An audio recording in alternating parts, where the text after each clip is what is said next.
Hello everyone, welcome back to a brand new video. Today's topic is usage of since and for with relation to time. We always get confused between these two prepositions. So for your better understanding, I have divided the video in three parts. In the first part, I will walk you through the usage of for. In the second part, I will cover the usage of since. And in the third part, there will be a quiz for you all. So without further ado, let's get started.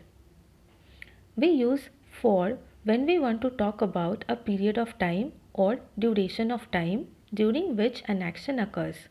The structure for is for plus a period of time. A period of time can be 10 minutes, 2 hours, 5 days, 3 months, a day, a long time, a while, a lifetime, etc. Let's look at some examples here. They study for 2 hours every day. 2 hours is a duration of time. Suppose they start studying at 9 am and finish at 11 am. So we can say that they study for 2 hours every day. Next example, it rained for half an hour yesterday. Here also half an hour is a duration of time. Let's assume it started to rain at 9 am and the rain let up at 9:30 am. So we can say it rained for half an hour yesterday. In the last example, he will be in hospital for a week. A week is a duration of time, so we use for a week here. One quick tip for you all. We can use for in all verb tenses. Let's get straight into part 2 now. Since. Since is used to talk about a specific point in time in the past when something began. The structure for since is since plus a point in time in the past. A point in time can be since 7 o'clock, since Monday, since January, since 2020, since my childhood, etc. One quick tip here. We use since only in present perfect and past perfect tenses. That means to talk about things that started in the past and continues up to the present. Let's take some examples so you can understand clearly. I have been waiting for you since 7 o'clock. Suppose I made a plan to meet my friend at 7 o'clock in the morning, but my friend overslept and got late.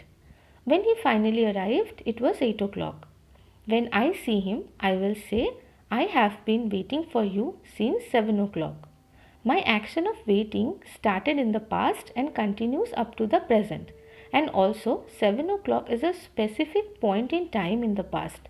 So we use since. The second example, my mother yelled at me because I had been playing since morning. Here also, morning is a specific point in time in the past and the action of playing started in the past and continued up to the time when my mother yelled at me. So, we use since. In the last example, I have known him since January. Here also, January is a specific point in time in the past and we are talking about a situation of knowing him which started in the past and continues up to the present. So we use since. I hope this topic is clear to all of you now. It's time for us to go into the last part where there is a quiz for you so you can test your understanding on the topic. Part 3 Quiz. My family has lived here dash last March. So last March is a specific point in time in the past when my family started living here and it continues up to the present. So the correct preposition will be since. My family has lived here since last March. I have been calling you dash half an hour. Here half an hour is the duration of time. So the correct preposition will be for. I have been calling you for half an hour. I haven't seen him dash last week. Here last week is a specific point in time in the past and the situation of not seeing him also started in the past and continues up to the present. So the correct preposition will be since. I haven't seen him since last week. He worked there dash several years. Several years is a duration of time. So the answer will be he worked there for several years. Hope you all answered the questions correctly. I will come back again with another English grammar lesson. If you like this video, please hit the like button and subscribe to my channel. Also, don't forget to turn on the notification bell so you never miss any of my videos. Bye.